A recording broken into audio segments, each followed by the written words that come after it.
From JBS Studios in Greater New York, this is the JBS News Update with Teisha Bader. I'm Teisha Bader with the JBS News Update for Tuesday, June the 9th, 2020. The Palestinians said today that they have sent a plan for Palestinian statehood to the diplomatic grouping known as the Middle East Quartet, comprised of the United Nations, the United States, the European Union, and Russia, in response to the U.S. peace plan, which the Palestinians have firmly rejected. Palestinian Authority Prime Minister Mohammed Shtayyeh told the Foreign Press Association in Ramallah today, "We submitted a counter-proposal to the quartet a few days ago. It," he said, "provides for the creation of a sovereign Palestinian state, independent and demilitarized, with minor modifications of borders where necessary." Shtayyeh made similar comments last night on Palestine TV, where he said that if Israel goes ahead with annexing parts of the West Bank, the Palestinians would advance all that is related to the issue of transitioning the authority politically and legally into a state, suggesting they would pursue a declaration of statehood based on the pre-1967 borders with East Jerusalem as capital. German Foreign Minister Heiko Maas, meanwhile, is expected to discuss Israel applying sovereignty in parts of the West Bank when he arrives in the country tomorrow. Berlin has said it opposes annexation. Maas is expected to meet with counterpart Gabi Ashkenazi and also speak with Palestinian officials via video conferencing. Israel's High Court today ruled against legislation that allowed for Israel building on private Palestinian land that was done in good faith unknowingly. The regulation law of 2017 was struck down by the justices today, who ruled the law infringes on property rights and equality for Palestinian residents and places an overt preference for the interests of Israeli settlers over Palestinian residents. Israeli Prime Minister Benjamin Netanyahu's Likud party vowed to pass a new law, saying it's unfortunate that the High Court intervened and disqualified a law that's important to settlement and its future. Benny Gantz's Blue and White Party said it will do what it can to make sure that the court's decision striking down the regulation law goes into effect, saying the formulation of the regulation law was in opposition to the standing of Israeli law, and its legal problems were known back when it was passed in the Knesset. The student president of the University of California, Davis, rejected a measure last week calling for the school to divest from companies that do business with Israel.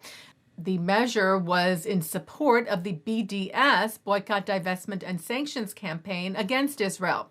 The Jewish Journal reports that Kyle Kruger vetoed the resolution and said our respect for the Palestinian community cannot come at the expense of the respect for the Jewish community, explaining that Jewish students at the school had minimal to no input on the resolution and felt marginalized.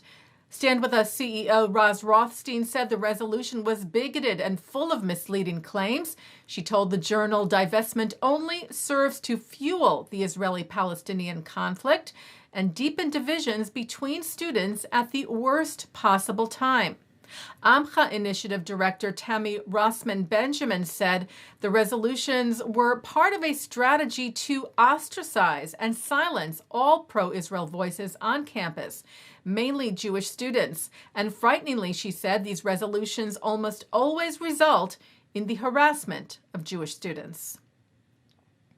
Swastikas and a crossed-out Star of David were found painted on the street in front of a Jewish cemetery in New Orleans on Friday. Local CBS affiliate WWL-TV spoke to Mel Grodsky, whose parents are buried at the Gates of Prayer Cemetery on Joseph Street in the city. You have Holocaust survivors and World War II veterans buried in the cemetery. And for them to paint this on the street is a total disgrace. There was no damage or graffiti inside the cemetery.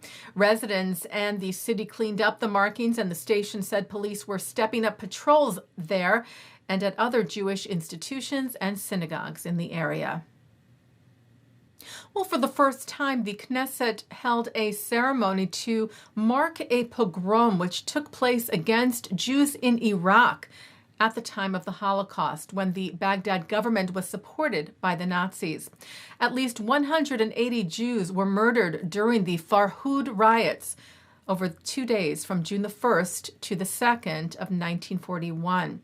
We will have more on this coming up right after this newscast tonight as Shachar Azani speaks with Farhud survivor, now 89-year-old Joe Samuels.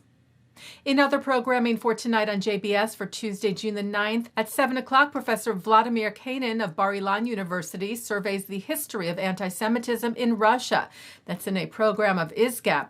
At 8 o'clock, the Combat Anti-Semitism 2020 Awards ceremony includes honorees Natan Sharansky and Ilan Carr, artist Jury, and poet Abigail Winokur. At 9, Mark Golub sits down with filmmaker Anat Kuznetsov-Zalmanson, daughter of Soviet refuseniks. At 10, Russian-American female writers address how the immigrant experience has impacted their lives and their work. And that's the JBS News Update for Tuesday, June the 9th, 2020. I'm Teisha Bader. Stay healthy, stay well.